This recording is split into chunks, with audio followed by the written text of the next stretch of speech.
Hello નમસ્કાર વિદ્યાર્થી મિત્રો, વેદ ડિજિટલ એજ્યુકેશનમાં આપનું હાર્દિક સ્વાગત છે। આજે આપણે ધોરણ 4 વિષય આસપાસ એટલે કે પર્યાવરણની અંદર પાઠ નંબર 22 પટોળા, જે વિદ્યાર્થી મિત્રો આપણે પ્રશ્નોના જવાબ સાથે સરસ મજાની સરળ સમજૂતી જોવાના છીએ। તો ખાસ ચેનલમાં નવા હોય તો ચેનલ સબસ્ક્રાઇબ કરી અને બાજુમાં આવેલા બેલ આઇકનને પ્રેસ કરો, જેથી તમને અવનવા વિડીયોની માહિતી નોટિફિકેશન મળી શકે। તેમજ વિડીયો લાઇક કરો, તમારા મિત્રો દોસ્તોને શેર કરો। અને હા, ટૂંક સમયમાં હવે આપણી વાર્ષિક પરીક્ષા શરૂ થવા જઈ રહી છે, તો વાર્ષિક પરીક્ષા માટે ઉપયોગી જે પેપર સેટ છે આઈએમપી, તો એ પણ તમને મળી જશે। તો ચાલો જોઈએ પ્રકરણ નંબર 22 પટોળા। મિત્રો, આ પટોળાનું નામ સાંભળતા જ આપણને તરત ગીત યાદ આવી જાય કે છેલાજી રે પાટણથી પટોળા મોંઘા લાવજો। તો પાટણ શહેરના સાળવી વાડામાં રહેતી મોક્ષા અને નિર્મલનું ઘર રંગબેરંગી રેશમની આંટીઓથી ભરેલું રહે છે। શું કે છે? કયા શહેરની વાત છે? પાટણની, કારણ કે પટોળા ક્યાંના પ્રખ્યાત છે? પાટણ શહેરના। તો સાળવી વાડા જે વિસ્તાર છે એ વિસ્તારમાં રહેતી મોક્ષા અને બીજું કોણ છે? નિર્મલ, એમનું ઘર રંગબેરંગી રેશમ જે છે એ રેશમની જે દોરીઓની શું હોય, આવી આંટી હોય, તો આવી આંટીઓથી ભરેલું રહે છે, કારણ કે એમાંથી આ પટોળા બનાવવામાં આવે છે। તેમના માતા કોકિલાબહેન અને પિતા અશોકભાઈ છે। એમની માતાનું નામ શું છે? કોકિલાબહેન, અને પિતાનું નામ અશોકભાઈ, તથા એમના પરિવારના તમામ લોકો, એમના પરિવારના તમામ સભ્યો હાથશાળ એટલે કે હેન્ડલૂમ પર વણાટ કામ કરે છે। બરાબર, હાથની મદદથી એ શું કરે છે? વણાટ કામ કરે છે, એટલે એને કહેવાય હાથશાળ પર વણાટ કામ કરે છે। તેમની વણાટ કામની હસ્તકારીગરી, હસ્તકારીગરી એટલે કહેવાય એને હેન્ડીક્રાફ્ટ, એટલે કે હાથ દ્વારા બનાવવામાં આવેલું, એટલે એને કહેવાય હસ્તકારીગરી, ખૂબ જ સુંદર અને ખાસ પ્રકારની હોય છે। તેમની વણાટ કામની આ હસ્તકારીગરી એટલે કે હાથથી બનાવવામાં આવેલું જે આ સરસ મજાનું જે આ પટોળું છે, બરાબર, તો એ ખૂબ જ સુંદર અને ખાસ પ્રકારનું હોય છે। વિદ્યાર્થી મિત્રો, આપણે કીધું કે વાર્ષિક પરીક્ષા માટે ઉપયોગી સરસ મજાના પેપરો મુકાઈ ગયા છે। આ સિવાય તમને બીજા વિષયના પણ વિડીયો લેક્ચર આપણે ત્યાં ફ્રીમાં મળશે। તો જે વિદ્યાર્થી મિત્રોને બીજા વિષયના તેમજ આ આસપાસના વિડીયો લેક્ચર કે પેપરો જોતા હોય, તો આપણી વેદ ડિજિટલ એજ્યુકેશન નામની એપ્લિકેશન તમે ગૂગલ પ્લે સ્ટોર કે જ્યાંથી ગેમ ડાઉનલોડ કરો છો, તો ત્યાં જઈને ડાઉનલોડ કરી શકો છો, જેમાં તમને બધા જ વિષયના પાઠ્યપુસ્તકના પ્રકરણની સમજૂતીના વિડીયો, સ્વાધ્યાય અભ્યાસની સમજૂતીના વિડીયો, પરીક્ષા માટે ઉપયોગી પેપરો, એકમ કસોટી, સ્વાધ્યાયન પોથી, પ્રોજેક્ટ બુક, આ બધું જ ગેમ ડાઉનલોડ કરો, ત્યાં જઈને વેદ ડિજિટલ એજ્યુકેશન એવું લખવાનું પ્લે સ્ટોરમાં, ઓપન કરવાનું, ગેમ ડાઉનલોડ કરી ઓપન કરશો એટલે આ પેજ ખુલશે। એમાં તમારા મમ્મી અથવા પપ્પાના મોબાઈલ નંબર નાખો અને સેન્ડ ઓટીપી કરો। ન ખ્યાલ આવે તો કોઈ ભણેલ વ્યક્તિની મદદ લ્યો। 4 આંકડાનો ઓટીપી તમારામાં આવશે, નાખી દેવાનો, એટલે આ પેજ ખુલે। એમાં પેડ કોર્સમાં વાર્ષિક પરીક્ષા માટે ઉપયોગી પેપરો, એક્ઝામ પેપરમાં એકમ કસોટી અત્યાર સુધી લીધેલી એના પેપરો, 3 થી 12માં 3 થી 12 ધોરણના વિડીયો, તમારું ધોરણ પસંદ કરવાનું, પણ તમારા મિત્રો દોસ્તોને પણ વાત કરવાની, કારણ કે 12 ધોરણ સુધી ઉપયોગી છે। જે તે વિષયમાં ગણિત, ગુજરાતી અહીંયા આસપાસ હશે, હિન્દી, ઇંગ્લિશ, એમાં પાઠવાઇઝ વિડીયો જોઈ શકશો। બરાબર, તમને લેસનમાં પણ આપે સવાલ, તો એના પણ જવાબ આમાં છે। સાળવી વાડામાં અનેક સદીઓથી, સદી એટલે 100 વર્ષ થાય, સદી એટલે 100 વર્ષ થાય, તો અનેક સદીઓથી, અનેક વર્ષોથી સાળવી પરિવારો વસવાટ કરે છે। તો સાળવી પરિવારો વસવાટ કરતા હોવાથી, વસવાટ એટલે રહે છે, એટલે એ વિસ્તારનું નામ આપવામાં આવ્યું છે સાળવી વાડા। તેમના દ્વારા કરવામાં આવતું ખાસ પ્રકારનું વણાટકામ જે હાથથી હસ્તકારીગરી દ્વારા તૈયાર કરવામાં આવે છે, એ પટોળાના નામથી ઓળખાય છે। બરોબર, એ જે ખાસ પ્રકારનું વણાટકામ કરે છે, કયા નામથી ઓળખાય છે? પટોળા। અત્યારે આ જગ્યાએ ભારત અને દુનિયાભરમાંથી આવતા, જો અત્યારે આ જગ્યાએ ભારતમાંથી અને દુનિયામાંથી એટલે કે દુનિયાભરમાંથી આવતા પર્યટકો એટલે કે પ્રવાસી લોકો આ હસ્તકારીગરીથી અવગત થાય છે એટલે કે માહિતગાર થાય છે. બરાબર, પર્યટકો પ્રવાસીઓ ભારતના જુદા જુદા વિસ્તારમાંથી દુનિયામાંથી આવે છે અને આ હસ્તકારીગરી જુએ છે અને એમનાથી માહિતગાર થાય છે. તે માટે પટોળા હાઉસનું પણ નિર્માણ કરવામાં આવેલ છે. તેમના માટે એ માહિતગાર થાય એના માટે શેનું નિર્માણ કર્યું છે? પટોળા હાઉસ. પાટણમાં આવેલી રાણીની વાવ, જેને આપણે રાણકી વાવ કહેવાય. મિત્રો, કેટલા રૂપિયાની નોટમાં આ રાણકી વાવનું ચિત્ર છે? ચાલો તમે મને કમેન્ટ કરો. કેટલા રૂપિયાની નોટમાં? 10 રૂપિયાની, 20 રૂપિયાની, 50ની, 100 રૂપિયાની, 200 રૂપિયાની કે 500 રૂપિયાની? તમારે મને કહેવાનું છે. તો રાણીની વાવના શિલ્પકામમાં પણ પટોળાની ભાત જે તે સમયે શિલ્પકારોએ પોતાની કલા દ્વારા, આર્ટ દ્વારા એમાં કંડારી હતી એટલે કે કોતરી હતી. બરાબર, તમે કદાચ મિત્રો રાણીની વાવ, રાણકી વાવ કહેવાય છે, રાણી ઉદયમતીએ બંધાવેલી હતી. તો એ શિલ્પકામમાં પણ પથ્થરોને કોતરીને કરવામાં આવતું કામ એને કહેવાય શિલ્પકામ. એમાં પણ પટોળાની અંદર જેવી રીતે ડિઝાઇન હોય, ભાત હોય, પેટર્ન હોય, તો એ પેટર્ન એ સમયના જે શિલ્પકારો હતા, બરાબર, તો એમણે પણ એમાં કંડારી હતી એટલે કે કોતરી હતી. ગુજરાતના કવિઓએ પણ લોકગીતમાં, લોકો દ્વારા ગવાતા ગીતોમાં પટોળાની આ જે કલા છે એને મન મૂકીને વર્ણવી છે. બરાબર, જેમ કે છેલાજી રે મારી હાટુ એટલે કે મારી માટે, મારી હાટુ એટલે મારી માટે પાટણથી પટોળા મોંઘા લાવજો. કારણ કે મોંઘા છે, સસ્તા નથી મિત્રો. બરાબર, તો આ કલા મોક્ષા અને નિર્મલના માતા પિતાએ તેમના વડીલો પાસેથી શીખી હતી. જો આ કલા મોક્ષા અને નિર્મલના માતા પિતા છે એમણે એમના વડીલો પાસેથી શીખી હતી. હવે મોક્ષા અને નિર્મલ પણ શાળામાંથી છૂટ્યા બાદ એમના માતા પિતાની મદદ કરે છે અને એ પણ આ કલા શીખે છે. કોણ? હવે મોક્ષા અને નિર્મલ. એટલે આવી રીતે મિત્રો વંશ પરંપરાગત કલા શીખતા રહે છે. જો આપણે કીધું હતું ને રેશમની દોરીઓ હતી, બસ આવી દોરીઓ છે. બરાબર, જો વણાટકામ થાય છે ધીમે ધીમે, જો સ્ટેપ બાય સ્ટેપ દેખાય છે. અહીંયા વણાટકામ કરી રહ્યા છે, હાથથી કરવામાં આવે છે. જો છે હાથથી ધીમે ધીમે વણાટકામ કરે છે, એક જ વ્યક્તિ દ્વારા છે. જો અહીંયા તમે ચિત્રમાં જોઈ શકો છો, આ ભાઈ છે, એ જ ભાઈ અહીંયા છે, એ જ ભાઈ ફરી અહીંયા છે ને. એવી રીતે ધીમે ધીમે ધીમે ધીમે જો આખી વણાટકામ થઈ જશે અહીંયા. જો અને વણાટકામ થઈ અને છેલ્લે સરસ મજાનું આવું પટોળું તૈયાર થશે. બરાબર, જે બંને બાજુથી સરખું જ લાગશે. પાટણના પટોળા બનાવવાની રીત આપણે આપી છે. ચલો, દોરાથી કપડા સુધી, દોરાથી કાપડ બને કેવી રીતે? તો પટોળાના વણાટકામમાં વપરાતા રેશમના તાર, કોના તાર વપરાય છે? રેશમના તાર. તો એ મલબારી સિલ્ક, જે તમે આગળ ભણશો, અભ્યાસ કરશો, વિજ્ઞાન વિષય આવશે એમાં, તો એવા કોસેટોમાંથી એ બનાવવામાં આવે છે, રેશમના કીડામાંથી, જે સફેદ હોય છે. જો જે તમને બતાવેલા છે, મેં તમને બતાવ્યા, દેખાણા આર્યા. પિતાજી આ રેશમના તાર બહારથી મંગાવે છે. બરાબર, બહારથી ઓર્ડર આપીને મંગાવે છે. રેશમના તાર અમે બનાવતા નથી એટલે એ બહારથી મંગાવે છે.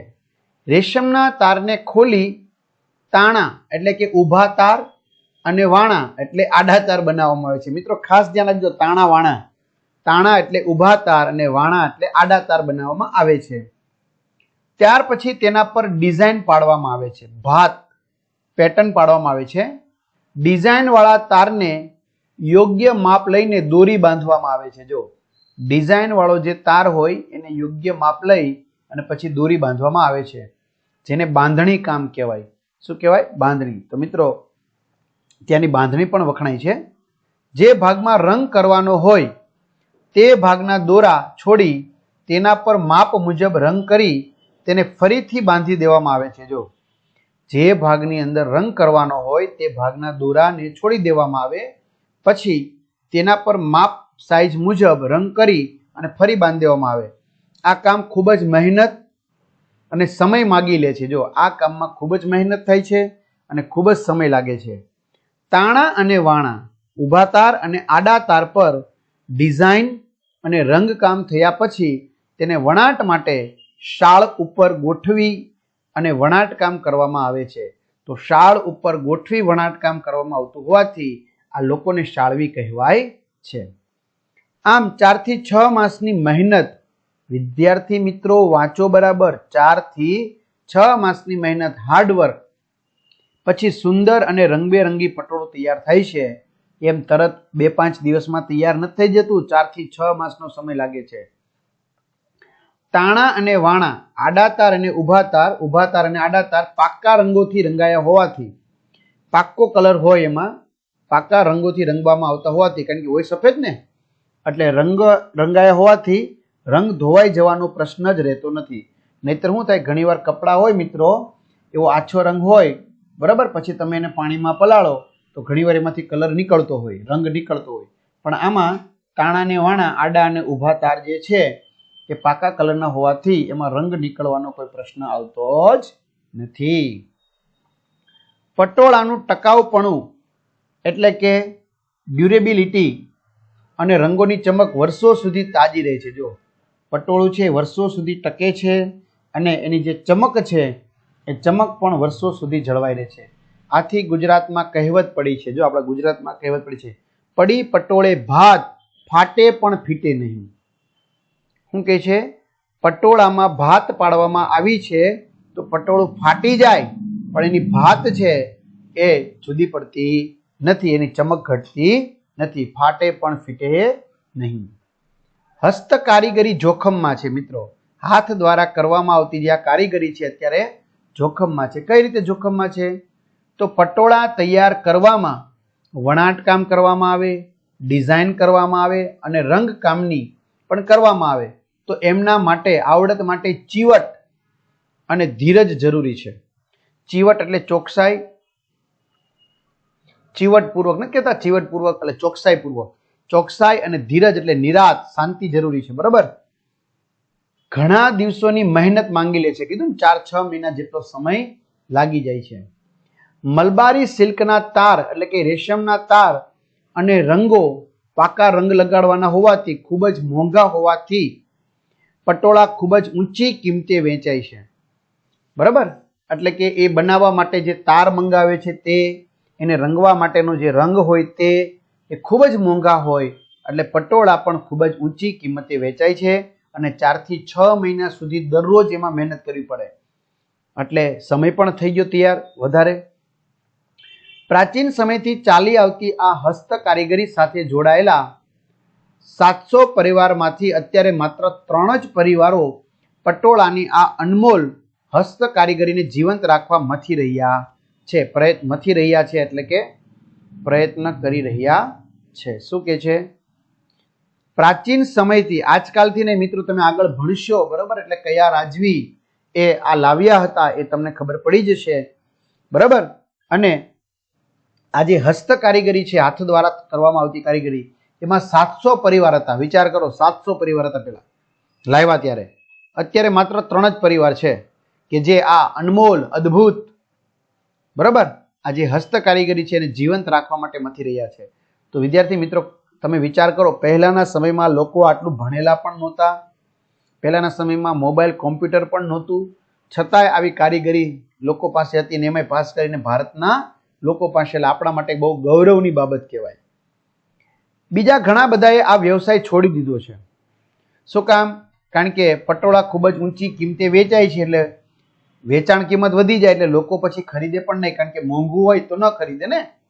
હા, પાટણના પટોળાની હસ્ત કારીગરી માત્ર પાટણની જ નહીં પરંતુ આપણા ગુજરાતની અને ભારતની શાન અને દેશનું ગૌરવ છે. જો શું કે છે, આ પાટણના પટોળાની જે હાથ કારીગરી છે એ માત્ર પાટણની જ શોભા નથી, તો આપણા ગુજરાત, આપણા ભારત બંનેની શોભા છે, આપણા દેશનું ગૌરવ છે. પ્રાચીન વારસો અને ભારતીય સંસ્કૃતિની ઓળખ સમા, પ્રાચીન એટલે પહેલાનું, બરાબર, તો વારસામાં મળેલું છે, તો પ્રાચીન સમયનો વારસો અને આપણી ભારતીય સંસ્કૃતિની એક ઓળખ સમા પટોળાની આ અમૂલ્ય એટલે કે જેની કિંમત ન કરી શકાય એવી, અને 2 નમૂન એટલે આવો બીજો ક્યાંય બીજી કોઈ પણ જગ્યાએ આવો નમૂનો ન જોવા મળે તો આવી હસ્ત કારીગરીને લુપ્ત થતી અટકાવવા, આવી કારીગરીને આપણે લુપ્ત થતી અટકાવવા માટે આપણે પટોળાની સારી કિંમત આપી આ લુપ્ત થતી હસ્ત કારીગરીના કસબીઓને મદદ કરવી જોઈએ. શું કે છે? આ લુપ્ત શું કામ થાય છે?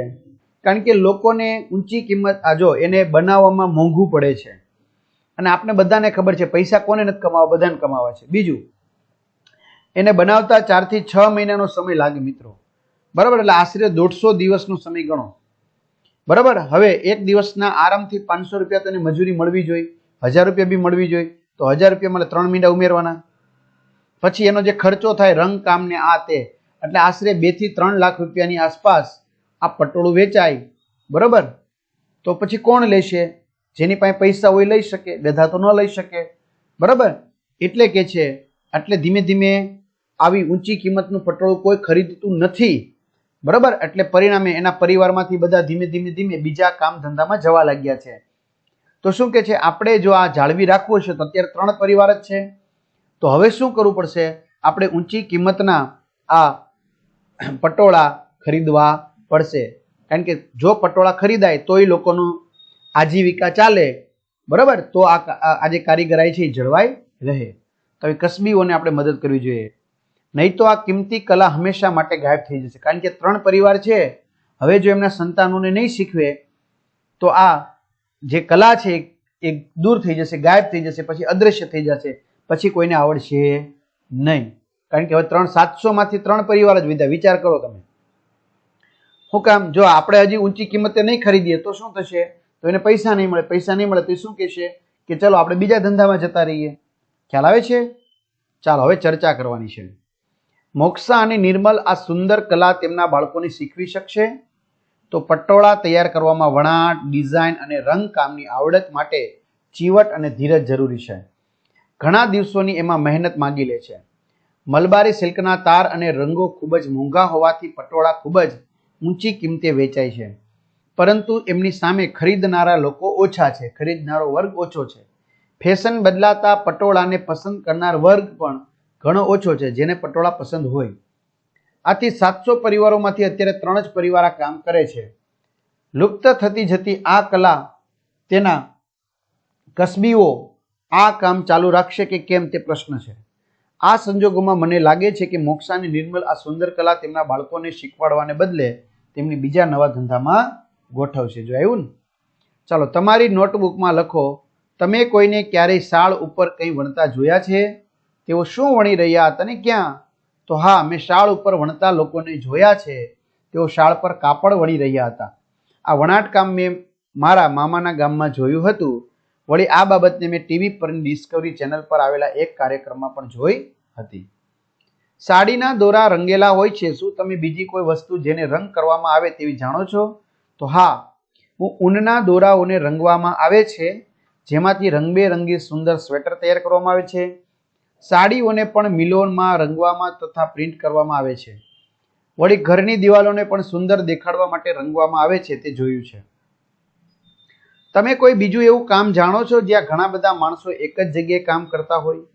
તેઓ કઈ વસ્તુઓ બનાવે છે? તો હા, અમારા ગામની બહાર ભાગમાં એક વસ્ત્રો તૈયાર કરવાની ફેક્ટરી છે. ત્યાં ગામના પુરુષો કાપડને માપ મુજબ કાપવાનું અને સ્ત્રીઓ સિલાઈ કામ કરે છે. તેઓ બાળકોના અને પુરુષોના શર્ટ અને પેન્ટ વગેરે વસ્ત્રો તૈયાર કરે છે. તે વસ્તુ બનાવવાની રીત વિશે જાણકારી મેળવો. તો ફેક્ટરીના માલિક અત્યારના સમયમાં ચાલતી વિવિધ ફેશન અંગે માહિતી મેળવે છે. આ માહિતીના આધારે તે વિવિધ પ્રકારના કાપડ ખરીદે છે.